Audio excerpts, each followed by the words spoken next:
So, what were some of the biggest things that you learned that you can share with the audience? I think the first one for me has always been to lead by example. I think leadership is much like parenting. I think in the sense that your children are wonderful observers. They're not always the best interpreters, right? You mimic and watch the leaders around you and the things that work for them and the things that you want to adopt. And so for me as a leader, I just think it's so important to sort of live the principles that I try to coach in others and lead by example. And so we've all heard it, right? A leader that is sort of do as I say, not as I do. I'm so happy you're here.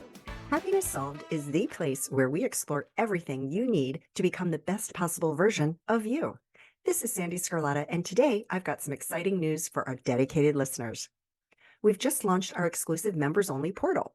This is your ticket to a world of additional content designed to deepen your understanding and engagement with the Happiness Solved mission.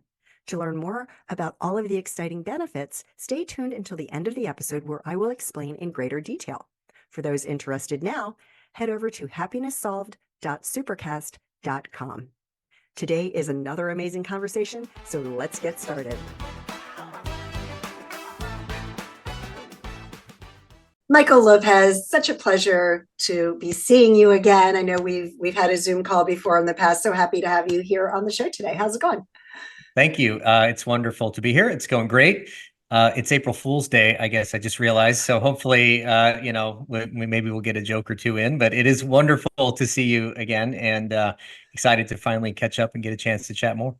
Yeah. So for the audience, Michael is a coach, and but I love on your bio that you put that you use your experience in and passion for the science and practice of behavior change. Yeah. To design innovative change strategies. And that's just incredible. But I love you have such a diverse background and leadership style that's a blend of business, civil service, Yep. military, and athletic experience. I mean, that's really the full gamut of what a lot of people in my neck of the woods are, right? Since I'm in the DC Yeah. metro area, which you were in this Right. area at one point. So tell us a little bit about yourself and how you got to where you are today. Well, it's really been an interesting run, I guess. So, I spent most of my career. When I was in high school, I was sort of an athlete. I was an athlete, and I went to a little school called Occidental College. I got a chance to play college football, which was just a wonderful experience, and really the beginning of, I think, my growth as a leader. I played quarterback, which is a very demanding, special position. Um, and my teammates through that experience in terms of learning and understanding how to be a good teammate, how to be a good leader, how to work through adversity, how to be part of a larger organization, learning from coaches. My teammates are my former teammates. They're like my brothers. My coaches were like fathers to me.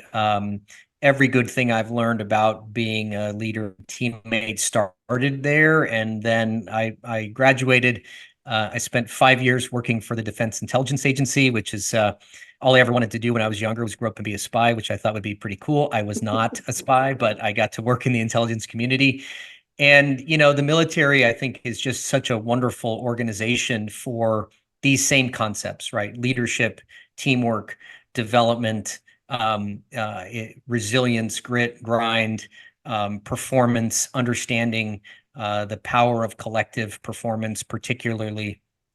And, it turns out I was not a very good government employee for different reasons. And so I went from there and got an MBA at George Mason. We were just talking about that and started my career in consulting. And, what's great about consulting is you get so many different experiences and looking at different organizations and different leaders and both within your own company and the clients that you serve. And it's just been this path that sort of led me to, we'll talk more about it, but to this place where I realized all the things I learned that made me great in the sports world and as a leader and as a teammate, I was applying to clients. And as a leader with teams, I was parenting my kids with the same concepts and realized the best place to do that was on my own. And so just about 6 months ago, I launched my own company in a way that I could focus on the kind of problems that I solve, the clients that want to work with someone who's got my background and my approach. And it's just been a great it's just been a great journey so far.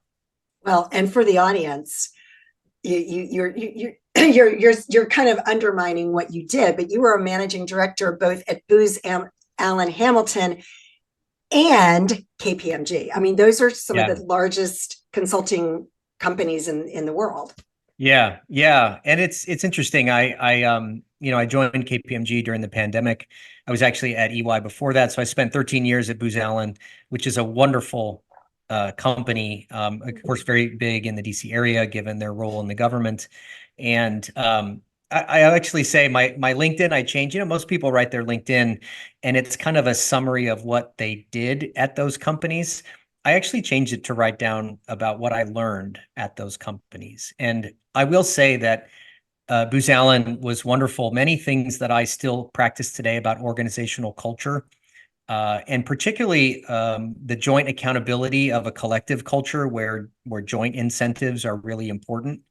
I'll never forget. I remember someone telling me that, particularly at Booz, was, if we're in a partnership model, right, and you've got a number of leaders that are all sort of sharing in the performance of the firm, if you sold $1 million as a consultant on a project, and you did it with three other people, and I sold $1 million, but I did it by myself, yours mattered more, right? Because it was this idea that how are you bringing others into the experience? How are you teaching and leveraging the power of the firm and coaching and guiding? And that just became such a central piece of my approach. And so I just give a lot of credit to Booz. Great place. I moved on from there because I decided that I needed a different experience. I turned 40 and I was like, hey, let's try something else. And that sort of started a path of a couple different jobs for me that I realized led me to this place. So every place I've gone, I've just been really grateful for the experiences, the learning, how it's added to my point of view. And so now here we are, and I bring all that to bear in the clients I work with every day. Nice. So, what were some of the biggest things that you learned that you can share with the audience Yeah. that can help an upcoming leader or somebody who's in leadership that wants to be a better leader? What are some of the things that you learned that people can apply to their life and Yeah. to their business right now? Yeah. I think the first one for me has always been to lead by example.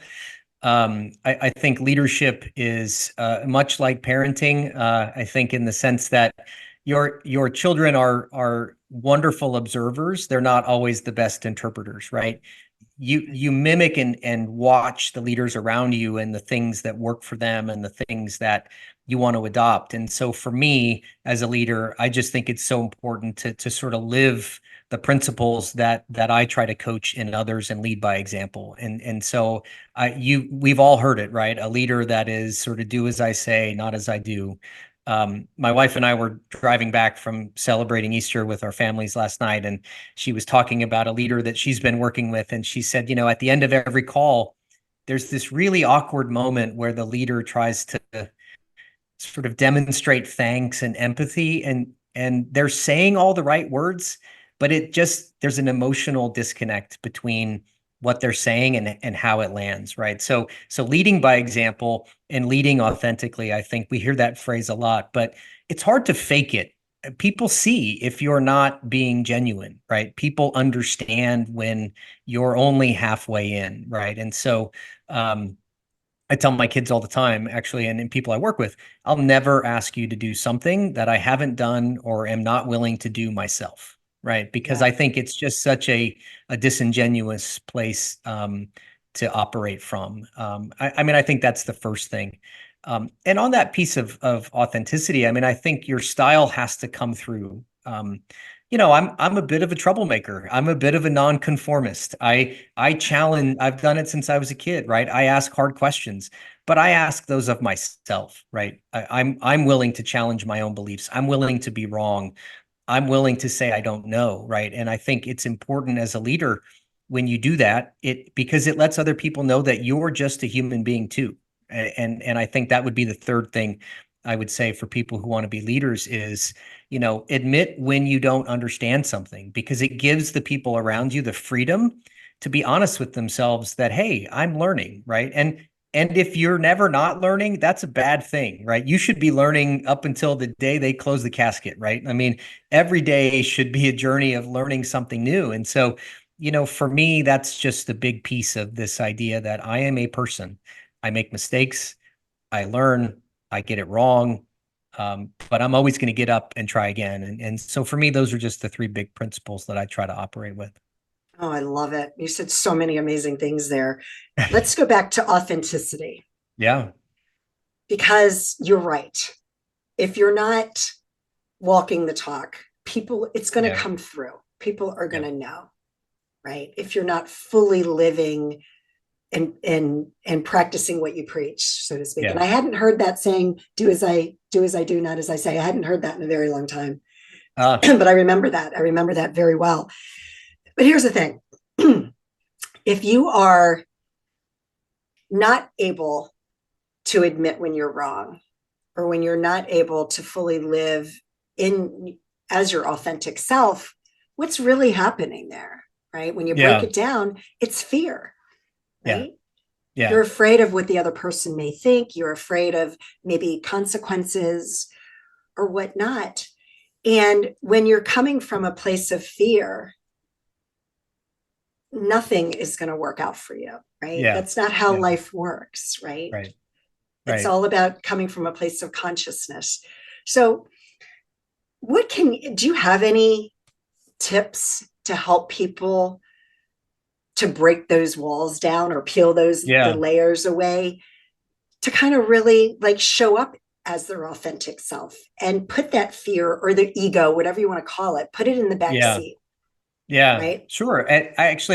So you mentioned in the beginning of the conversation some of my background and kind of the sort of science of behavior change. And so the last 5, 6 years or so has been a real in-depth journey for me in learning more about myself and others at the microscopic level, right? And understanding, yeah, I still operate with sort of an athlete's mindset, and so I'm always learning what works, what do I need to adjust, what do I need to change. And Yeah. so coming out of big consulting, for me, one of the prompts for me to change my where I'm at now was I just felt like we weren't putting into place structures that actually worked with how people actually change, right? And I Mm-hmm. would sit around in training classes, or we would do all these different change management techniques, and I'm like, none of this works, right? Nobody's actually changing. And so it got me to thinking about how do we understand ourselves differently. This is a little lead up to your question. The first thing I think it's important to do is understand your brain and how your brain works. And there's a great book that I would recommend your listeners read. It's by a woman named Dr. Lisa Feldman Barrett. She's one of the foremost neuroscientists in the world. And the book is called How Emotions Are Made. Mm-hmm. And it talks about our misunderstanding for years about the origination of our own emotions. And to simplify it just a little bit, and this is where I'm getting to fear comes from, is our brains are prediction machines, right? So it used to be that you think, here's my brain, here's my body, something happens to me, that stimulus creates an emotional response. It could be joy, it could be fear, someone could cut you off on the road, whatever it may be. The truth is, there's a space in between there, which is my brain actually has a stimulus and it guesses what the next action is going to be in my life based on the experiences that I've had, right? Right. And then it forms an emotion. And our emotion is the distance between how accurate was that prediction. And so, what fear is for a lot of us, and I'm not trying to say emotions aren't real, we obviously feel them, Right. they're very Yeah. real, salient experiences. Yeah. But if you took us, you just spoke at a conference. I was on a panel the other day, right? Public speaking is one of like next to death in terms of like people's fear. If you've never done it before, what your brain does is go, oh, this is going to be an awful experience. My voice is going to crack. I'm going to forget what I'm saying or whatever, right? And you start to predict outcomes, and that triggers anxiety. If you've done it 100 times, right? My predictions are all based on what I've done in the past. Mm-hmm. And so I share that to just say, part of what I think people need to do is stop listening to their brain's initial predictions of what's going to happen next. right? If I admit I'm wrong, then fill in the blank. And I don't want to do that. Or if I admit I don't understand something, people are going to think I'm not smart. Fill in the blank.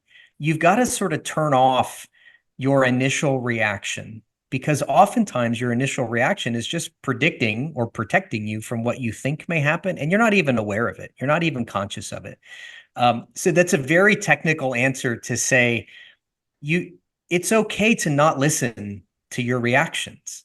It's okay to go, what if I'm wrong? What if my body's just protecting myself? What if my brain is just guessing wrong? People get laid off all the time, and you hear stories of, I got laid off and it was the best thing that ever happened to me Right. because it freed me up to go do something else, or whatever it may be. I had a relationship that ended and I thought my life was going to be over, and it turned out it's the best version of myself that I've ever experienced, right? And so, yeah, so I think that's first. And I would encourage everyone to read or listen to the book. It really has fundamentally changed the way I think about my own sort of computer and the way that my brain operates.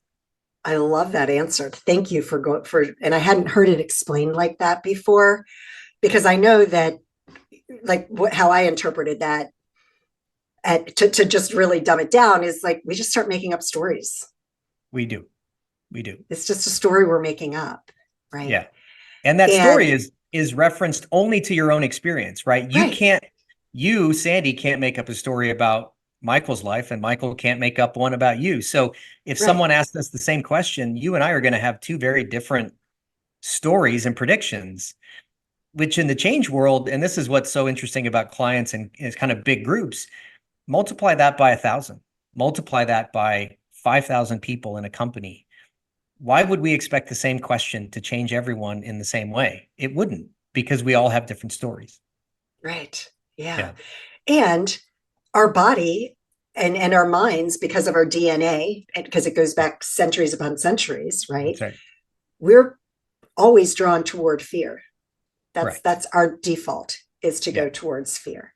Yeah. It's a And it made protection. sense, Right. right? You know, 5,000 years ago, when it was like, lions, tigers, and bears, and where am I going to Yeah. get my next meal from? Yeah.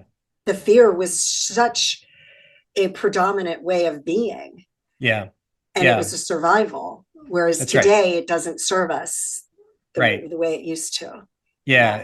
Yeah. And I think the other great example of that is stress, right? Yes. So people, we have a very, I think our relationship with stress over time has evolved in ways that stress is bad, right? We have this narrative, stress is bad. And Right. the truth is, the stress response is a generic physiological response that your body does unconsciously, designed for you to act and move, right? For a protectionist response.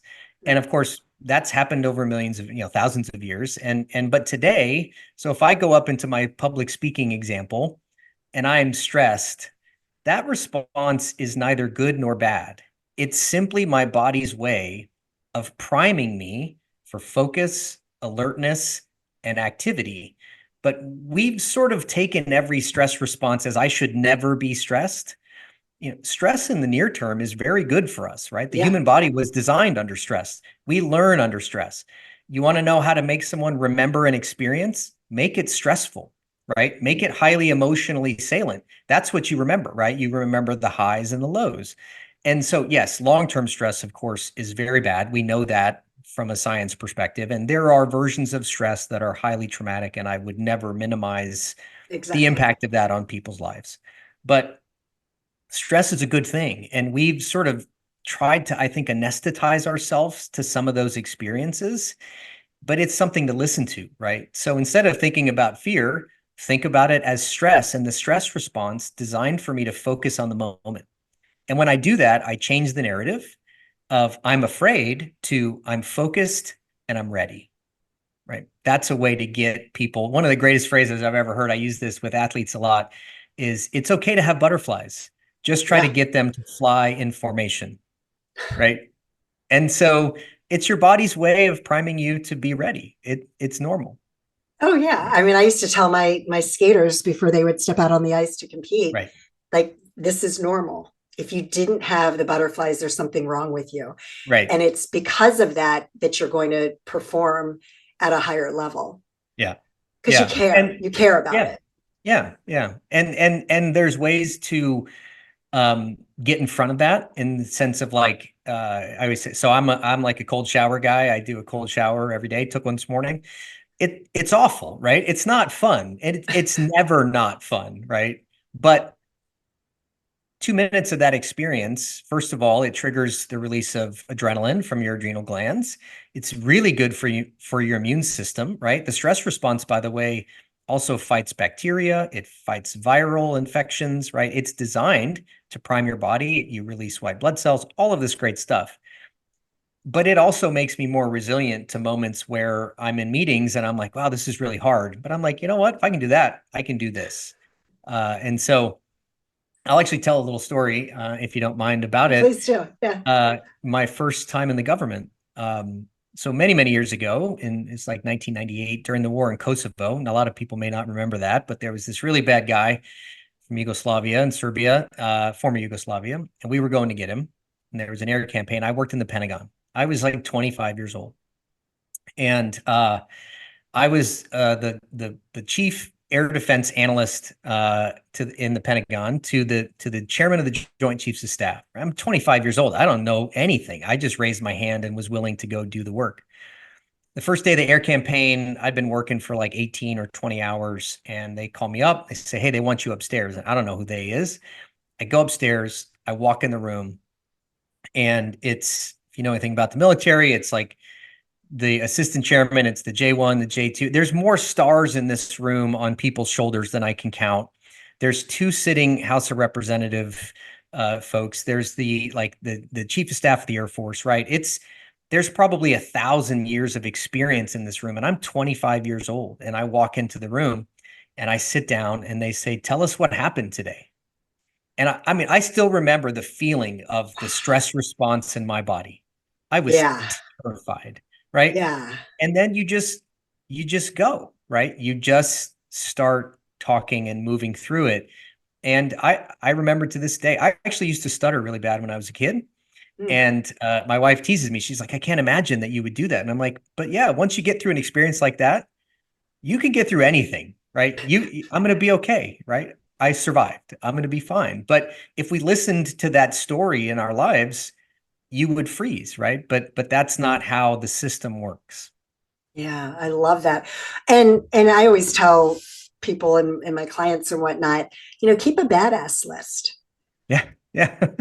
Yeah. so that you can refer back to it. Like for me, my biggest, I mean, Love I've that. done a lot of great things, but the one thing, because it was more physical, that I always refer back to when you're just saying, oh, if I can do that, I can do this, was I did the Marine Corps marathon and I Oh completed yeah. it. And I'm like, Good if for I can you. freaking run for Yeah. almost 5 hours Yeah. nonstop, which I did, I didn't stop to walk or anything like that. I ran the whole way. Good for I'm you. like, I can do anything, Yeah. right? Yeah. So there's something interesting about that is that actually there's a region of your brain. It's called the anterior mid-cingulate cortex for a technical term. And they've shown that in particularly people who are athletes, this brain region is bigger. And it is the brain region that when you do hard things, particularly things you don't want to do, that area of your brain is much more active.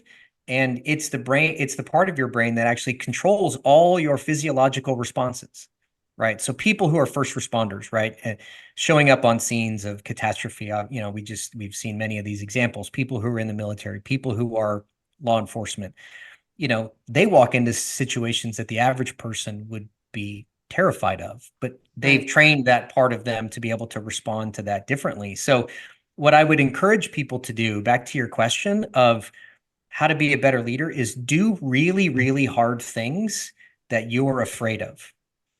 It will actually change your brain.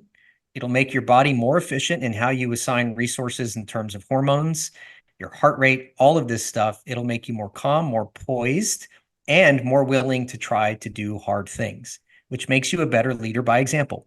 right? Because if I'm willing to do a hard thing, then someone on my team is going to do the same thing. So it's really, really cool. And so I've been running more. I've been doing certain things. Every day I take a cold shower, I go, my anterior mid-cingulate cortex just got a little bit bigger, and I get pretty jazzed up about it. So I was thinking about it when you were talking about it because I've always wanted to try the ice bath, and I'm a member of this chain where they have the cryotherapy and red yeah, light and infrared, the IVs, yeah. the whole thing. And that's the one service there I haven't done yet is the cryo. Mm, And I'm a professional figure skater. Like I'm not afraid of the right, cold, right. but in the cold naked, yeah, that. So It's miserable. my question, just to lighten this up, Yeah. do you turn on the cold shower and then gradually make it warm and then complete No, it with a warm shower, or you just do cold and then out the door? I just cold and out, Wow. cold and out. Okay. Because Yeah. when you were Yeah. talking about it, I'm like, okay, I'm sure it like gets warm and then you warm up in there. No, no. It's the winter's pretty rough because the water in your pipes is, it's about 45 degrees water Yeah. wise. Yeah. But you do, right? You get that sponge, your breath starts increasing rapidly, right? It's hard to breathe. Actually, you can also just do that. You can learn how to breathe that way and actually trigger the same stress response. But it's great. I rarely get sick. I concentrate better. My focus is better. On days when I don't do it, I don't do it on the weekends. I give myself a little bit of a break. But if I need to sit down to do a bunch of writing or before a podcast or before a big meeting, it is just I notice the difference when I don't do it. Well, to break it down just really simple, when you splash cold water on your face, you get an Yeah. immediate response as well.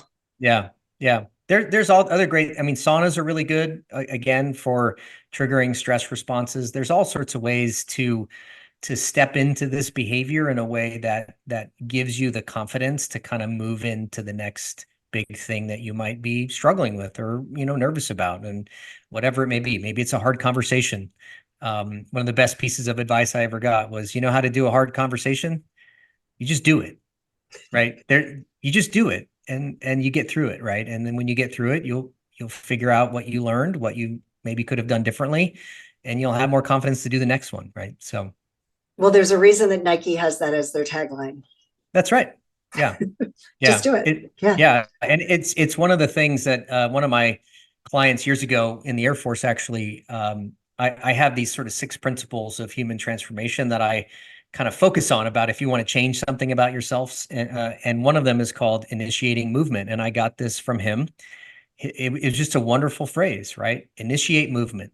Don't worry about doing everything. Do the next thing, right? Yeah. Focus on the next activity. Just move your body, and that could be cognitive, right? Move into the next action, whatever it Yep. is. But so many of us spend too long preparing to move, and that just stops the learning that could be happening if we had already started, right? And so that for me is just a huge principle of just start, just take the next action, and then Yeah. you'll figure out the next one, right? So for me, it's just a big principle that I try to live by. I love it. I love it. So, is there anything else that you'd like to share with the audience? We've had such an amazing conversation. Thank you so much. But is there anything Yeah. else that we haven't talked about that you'd like to throw out there? Your website, any Yeah. anything? So my website, michaeljlopez.coach. It's a unique, site in terms of the no.com, but I did that for a reason. And I sort of identify as a coach. That term, I think, gets thrown around a lot today. There's a lot of different coaches. I think coaches are wonderful. I am also a consultant. I'm an advisor, and I use those phrases a little bit interchangeably. But I've always said, as a coach, I believe I have 3 obligations. And the first one is to help my clients step into difficult conversations and experiences, but that are difficult but necessary. The Right. conversation we just had.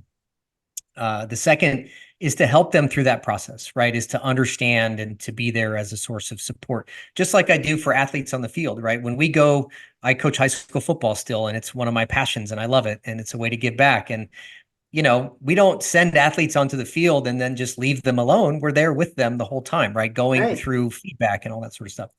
And the third, like we talked about, is to lead by example. And so I've just found that a lot of the transformational narrative that I think has come, I'm going to poke big consulting in the eye here a little bit. There's wonderful things from there. And again, I'm grateful. I think we need to think differently about how we change, why we change, how long it takes to change, what's required in order to make that happen.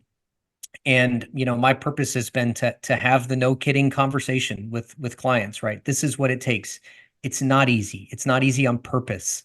Right. And so, but there's a path, right? And I always say that there's a formula for change, but change isn't formulaic, right? So your perfect blend of these 6 principles might be different than mine because you've got different experiences and your brain's telling you different stories. And so I just think that it's a great time to be having this conversation with people, and I people can schedule 15 minutes with me whenever they want, and I love it. I do this because I believe in it. So I'm here for it, and I'm here to keep helping people work through the process. Love it. Well, thank you so much for what you're doing and for your service to the country in all those capacities. Thank you so much, Michael. You bet. Thank you. Thanks for the time today. It's been wonderful, Sandee. Yeah, thank you. And thank you, everyone. I hope you enjoyed today's conversation, and as promised, I'd like to give you more details of what you can expect as a member of the Happiness Solved exclusive community. First, you'll have access to a treasure trove of extra podcast episodes. These episodes dive deeper into the topics we discuss, featuring additional expert interviews only found here. But that's not all. As a member, you'll also get access to a series of mindset training sessions. These recordings are tailored to help you understand the how and why your mindset is the most important asset you have, empowering you to achieve your personal and professional goals. And for those of you looking to find a moment of peace in your busy lives, we've got something special. Exclusive guided meditations. These sessions are crafted to help you relax, refocus, and recharge. Whether you're a meditation guru or just starting out, there's something here for everyone. Becoming a member is more than just accessing extra content. It's about joining a community of like-minded individuals, all on a journey to live life to its fullest and become the best possible version of you. So how can you join? It's simple. Go to happinesssolved.supercast.com and sign up. Don't miss out on this opportunity to deepen your journey with us. Again, that's happinesssolved.supercast.com, and it will also be in the show notes. I am so grateful you're a part of our Happiness Solved family, and I thank you from the bottom of my heart for your continued support. Again, I am so grateful for you, and I hope that you and your family are healthy and safe, and that your lives are filled with peace, joy, and happiness. Take care, everyone.